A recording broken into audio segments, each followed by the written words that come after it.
Pupunta tayo ngayon sa Bataan, kasama natin si Kuya Johnny at saka si Ate Jean.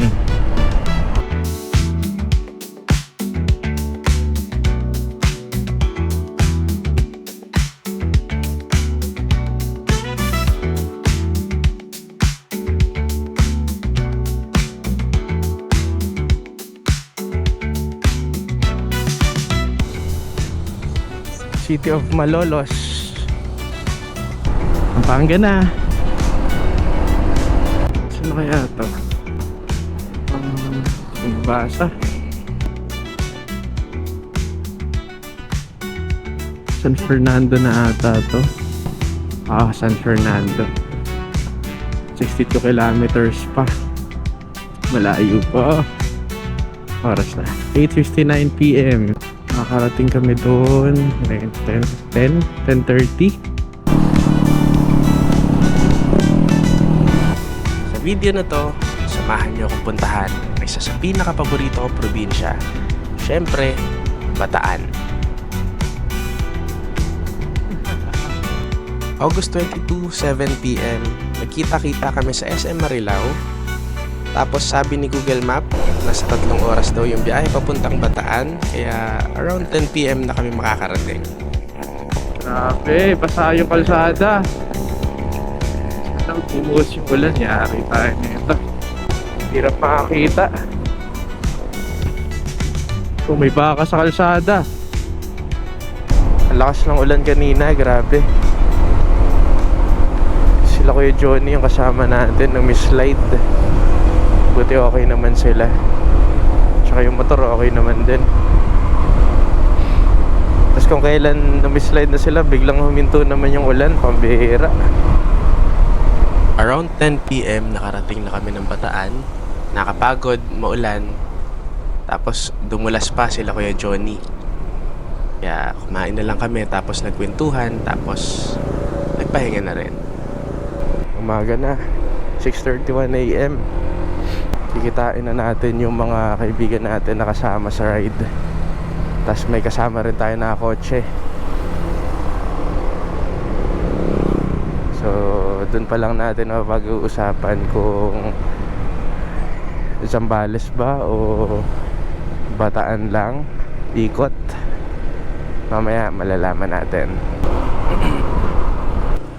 Okay, nakapagpagas na tayo. Ilan ba tayo? 1, 2, 3, 4 na motor, isang kotse. May mga kaibigan pala kami dito sa Bataan, kaya hindi kami masyado nagplano kung saan dapat pumunta kasi mas kabisado nila yung lugar. Kaming dalawa lang pala ni Kuya Johnny, ayun o yung nakasmash. Kaming dalawa lang yung galing Manila, tapos lahat sila taga dito sa Bataan. Kaya napagdesisyonan na mag-Bataan Loop na lang kami. Bagak. Liko tayo dito, pabagak. Ayun yung Mount Samat.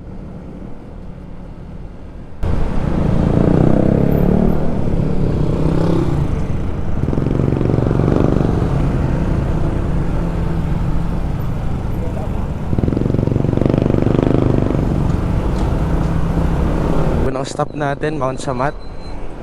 Kasi meron tayong kasama na first time lang dito sa Bataan. So mas maganda na makita nila yung Mount Samat. Eto, papunta na tayo.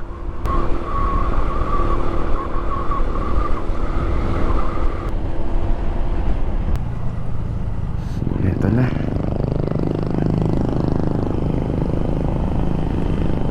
Mount Samat. Ang starting point pala ng loop natin doon sa Orion Municipal Hall. Tapos kanina nagpagas lang dun sa Planet Gas Milolo. Tapos ngayon dire-diretso na tayo sa unang stop natin dito sa Mount Samat.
Nagpicturan lang kami dun sa taas ng Mount Samat. 9 pa daw pala kasi yung open ng gate. Kaya 7:40 pa lang oh. Hirap naman antayin. Sayang yung oras. Kaya picture na lang, tapos ito, baba na ulit, lipat sa next destination natin.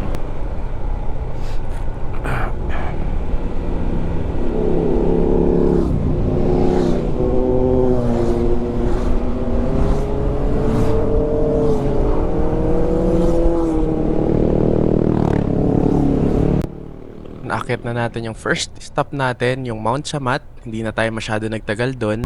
Ngayon naman, pupunta na tayo sa second stop natin, yung Little Batanes sa Bagak, Bataan.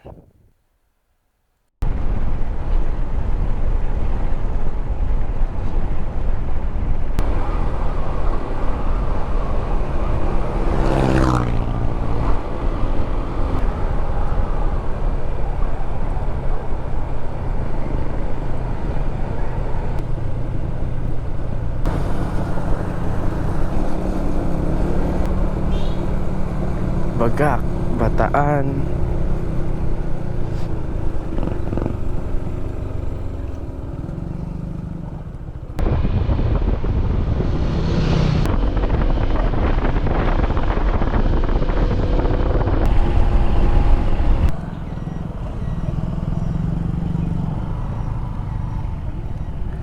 This way to Bagak Winds campsite.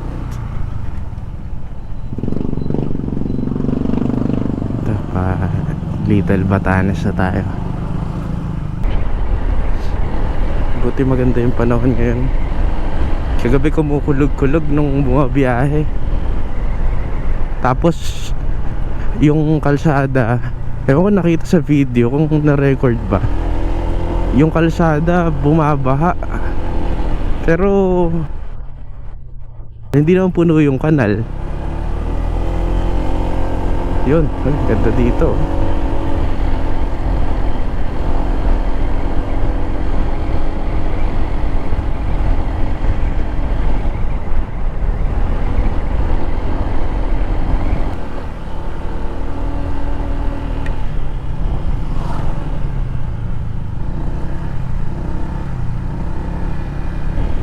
Ayun yung Mount Samat sa malayo.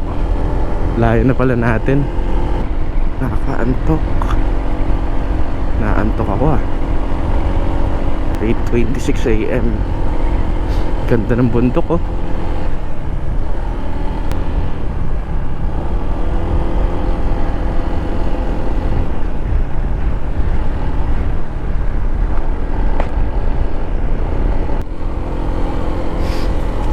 Daming tutubi. Ang taas na rin natin. Kagandahan sa kalsada nito, hindi sobrang tarik. Parang dahan-dahan yung ahon niya.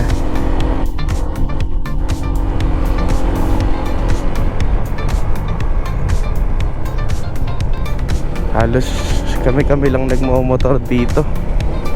Sa likod wala oh.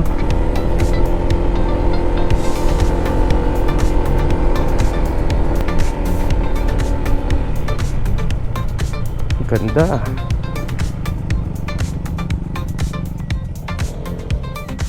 Yeah. Oh, pati doon oh, kitang-kita yung dagat. Bundok tapos dagat. Tapos ayun yung Mount Samat. Ganda.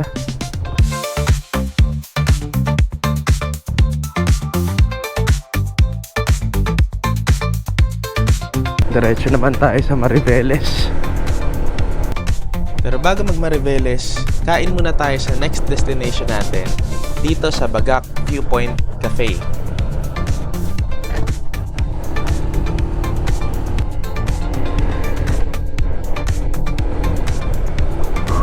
Woohoo! Ganda dito.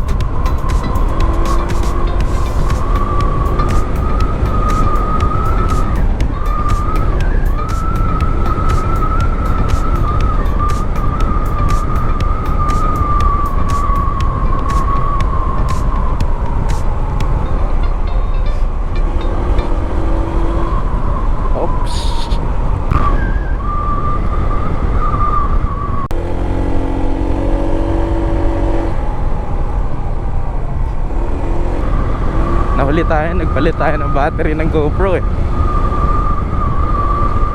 Kala ko naliligaw na ako.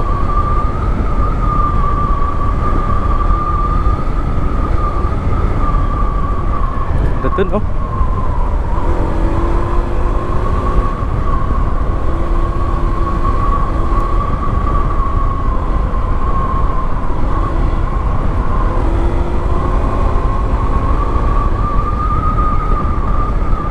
Okay, kasunod na natin sila.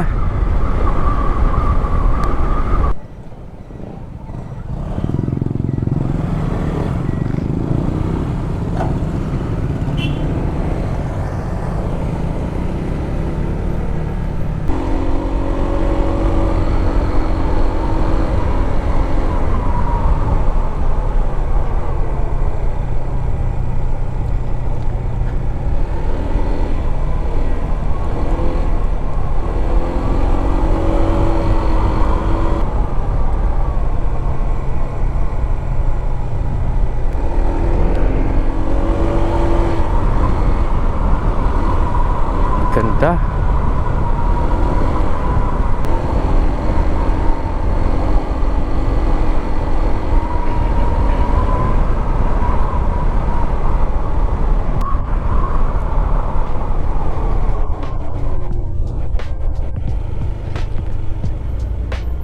Little Baguio. Uy, may Little Baguio. Tsaka may Beetle dito na Volkswagen, no?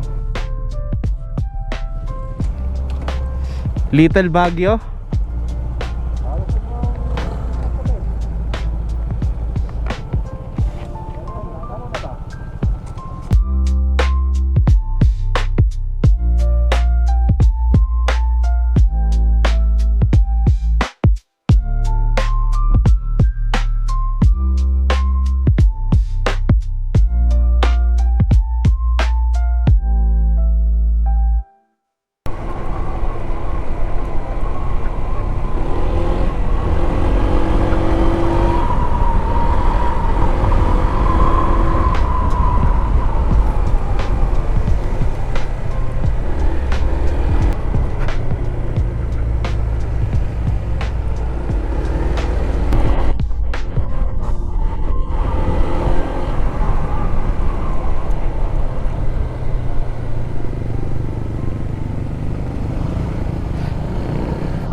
Ganda rin dito, no?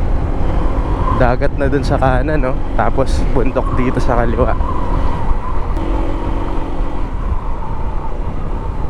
Pagkatapos nating mamasyal dito sa Bagak, diretso naman tayo sa Mariveles.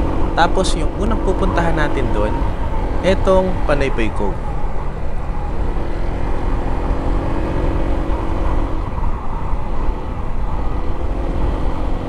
Ganda.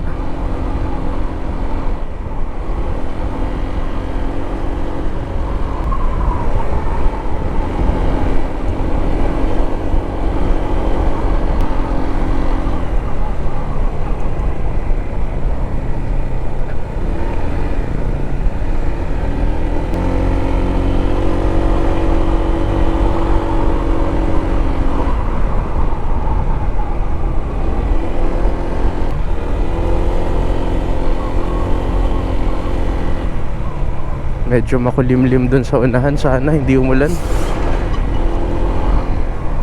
Maalikabok din dito. Yan na, ang dilim, pambira.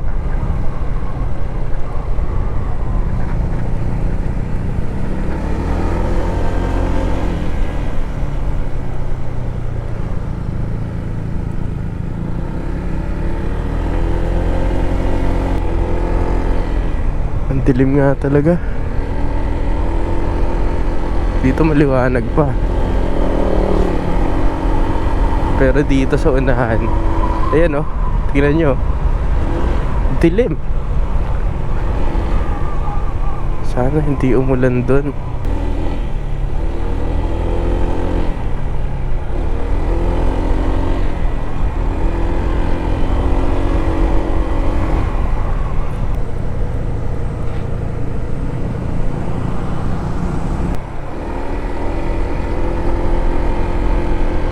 ganda.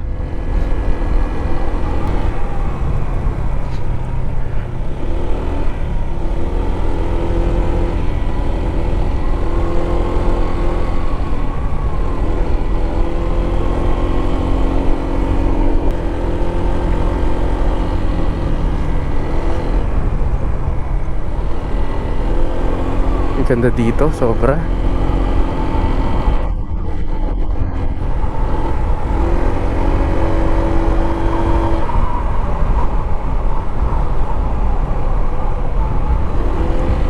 Oy, nakapuwing lang.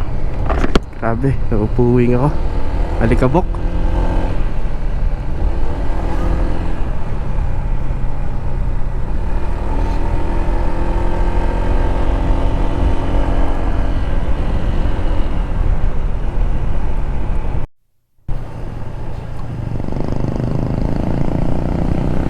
Sobrang tuloy-tuloy ng biyahe, walang ka-traffic, nakakaantok din. Oops. Ganda dyan. Panaypoy.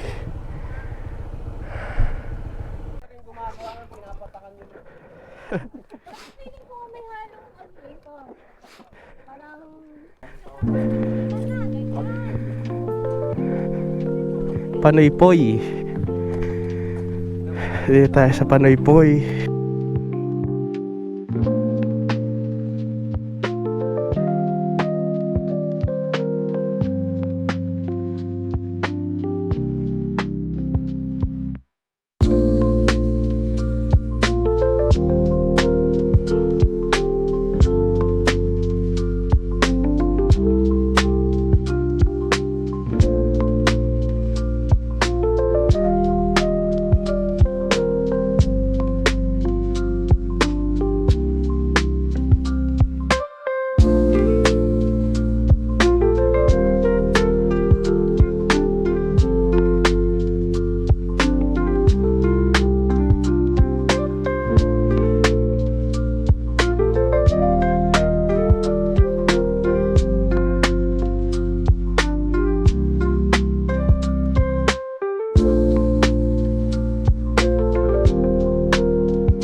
After natin dito sa Panaypoy Cove, punta na tayo sa next destination at yung pinakahuling destination natin bago natin tapusin tong loop na to.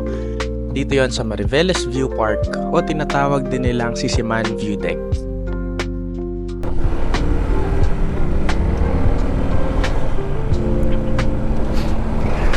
Galing tayo dun sa Panaypoy, yung 5 fingers na tinatawag nila. May 5 minutes or 10 minutes walk yata yun, mga ganon. 10 minutes walk mula dun sa parking area, kasi medyo malubak na talaga yung daan di na kayanin ng motor. So lakad konti, tapos ayun na yung destination. Parang view deck siya, kita mo yung 5 fingers. Maganda dun tumambay, mag picture.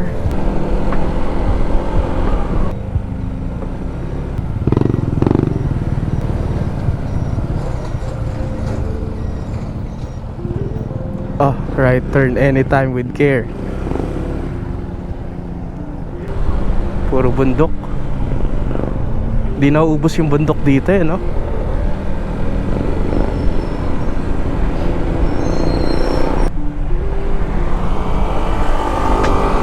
Dito pala yung next destination natin. After Panaypoy, dito tayo sa Sisiman. Medyo traffic lang. Traffic ba talaga? Ay, traffic. Uy.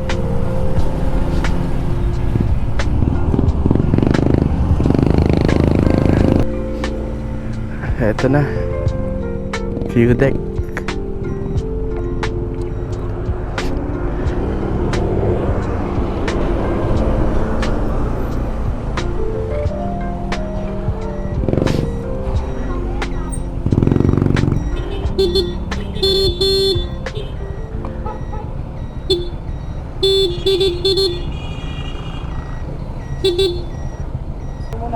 View deck muna tayo bago umuwi.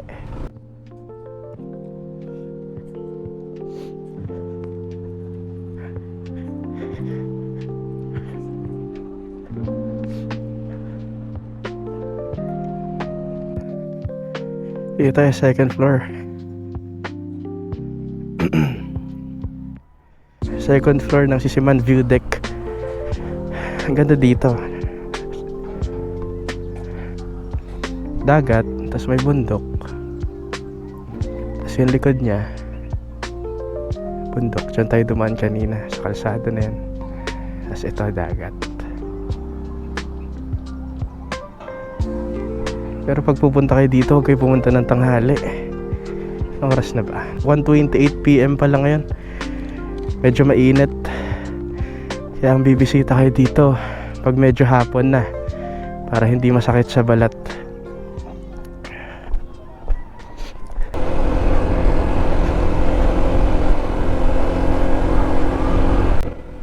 Tapos na nating puntahan yung lahat ng stopover tsaka yung mga destinations na kailangan nating puntahan.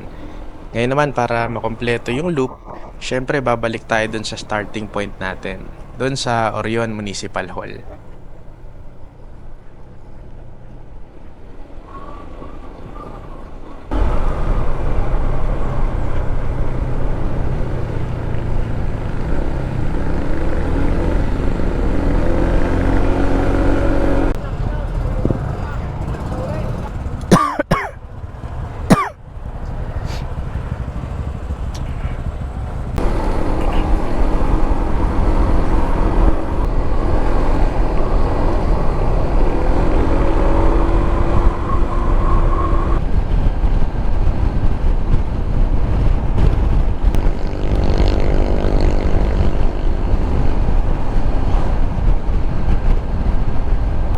Abang-abang tayo sa kasama natin. Isa na lang yung kulang. Eto na sila kay Johnny.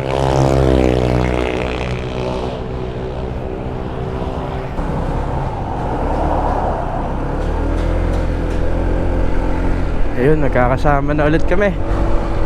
Papahinga muna, tapos mamaya pag di nagaano mainit, doon kami sa tabing dagat.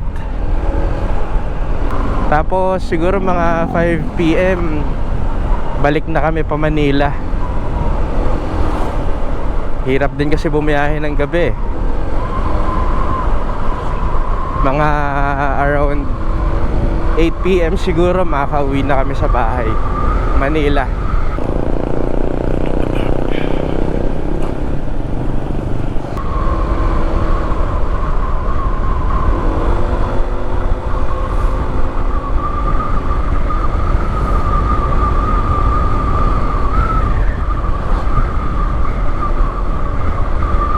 Ay, 5:42 PM na.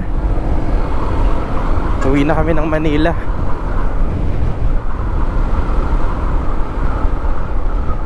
Nakakabitin din, no?